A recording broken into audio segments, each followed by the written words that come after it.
मोटे अनाज की ताकत दुनिया की सबसे बड़ी ताकत है और हमारे पोषण के लिए, हमारे स्वास्थ्य के लिए बहुत ज़रूरी है।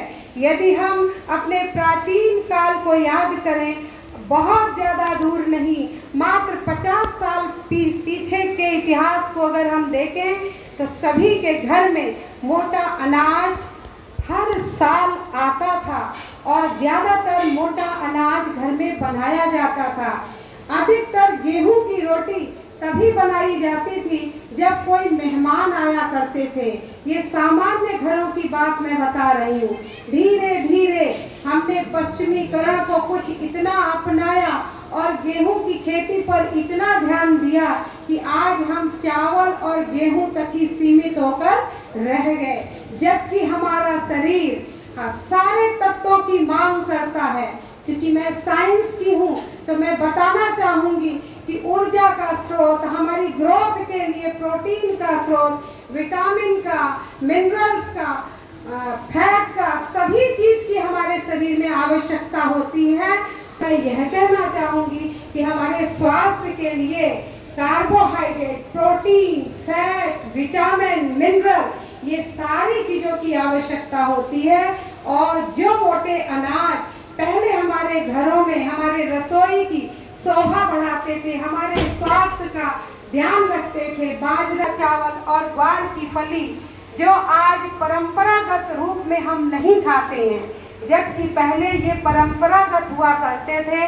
और चूंकि हम सभी जितने भी एनिमल की आप बात कर लीजिए, देख लीजिए, आप जो भी आप फोडर के रूप में पशु को देते हैं वह भी मोटे अनाज से ही संबंधित फैमिली को बिलोंग करता है।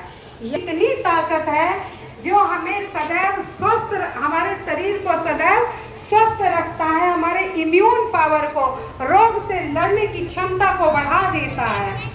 और से यहाँ निवेदन करना चाहेंगे कि अगर आपके घर में गेहूं की रोटी बनती है तो गेहूं का आटा जब आप चालने के बाद चोकर में देख लें, कोई फॉरेन बॉडी, कोई कंटामिनेशन अगर नहीं है तो उस कंटामिनेशन को बाहर निकाल दें, लेकिन चोकर को पुनः उसी आटे में मिला दें, क्योंकि उससे हमें फाइबर मिलता है।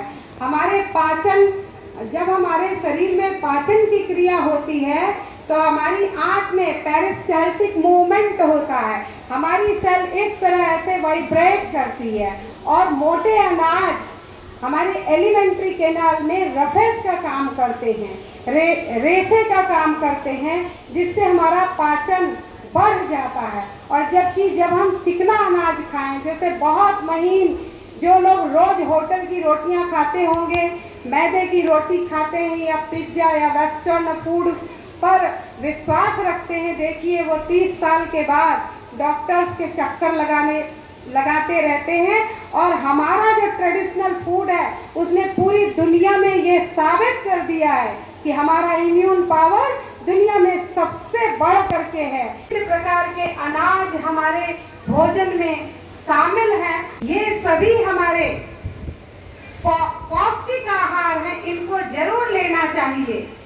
और आज हमारी गवर्नमेंट ऐसे अनाज के प्रति सचेत हो चुकी है। इनके प्रोडक्शन के लिए हमारे वैज्ञानिकों को मोटिवेट किया जा रहा है, किसान भाइयों को मोटिवेट किया जा रहा है। जब हम मोटा अनाज अपने देश में ही नहीं, दूसरे देशों में भी हम सप्लाई करने लगेंगे लॉट अमाउंट में, लार्ज स्तर पर, तो हमारा भारतवर्ष पूरे विश्व को स्वस्थ करने का भी अग्रणी देश बन जाएगा। जैसे अभी चंद्रमा के दक्षिणी सिरे पर पहुंचने वाले हम विश्व के पहले देश बन चुके हैं। आज भारत द्रुत गति से विकास कर रहा है, प्रत्येक दिशा में विकास हो रहा है।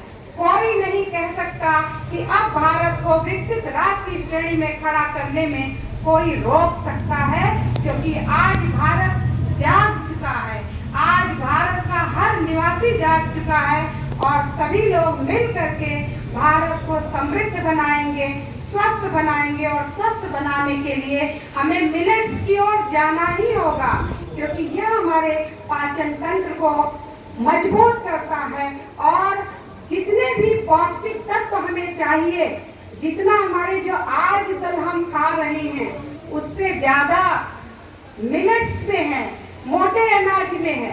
हम मोटे अनाज को उपेक्षा की दृष्टि से देखने लगे।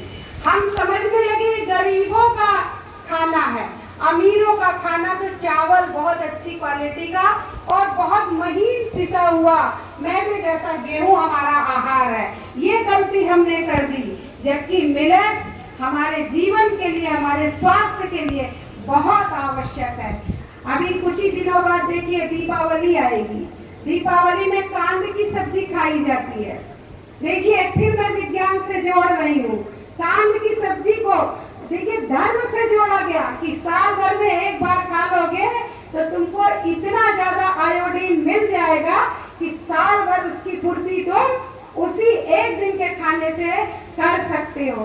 तो विभिन्न त्योहारों को यदि हम याद करें तो अलग अलग अनाज की पूजा अलग अलग क्षेत्रों में जहाँ जो पैदा होता है, देखिए हमारे घर में नवा बनाया जाता है, जो पैदा होता है उसकी पहले हम पूजा करते हैं।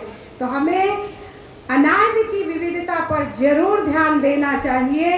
अगर हम मिलेट्स को अपने जीवन में स्थान देंगे, अपने रसोई की शोभा उससे बढ़ाएंगे और कि किचन में मिलेट्स को स्थान दें, मोटे अनाज को खाना बच्चों को सिखाएं, बच्चों को पिज्जा और वेस्टर्न फूड से, प्रोसेस्ड फूड से, कैन्ड फूड से दूर करने का प्रयास करें, तभी हमारा भारत स्वस्थ रह सकता है।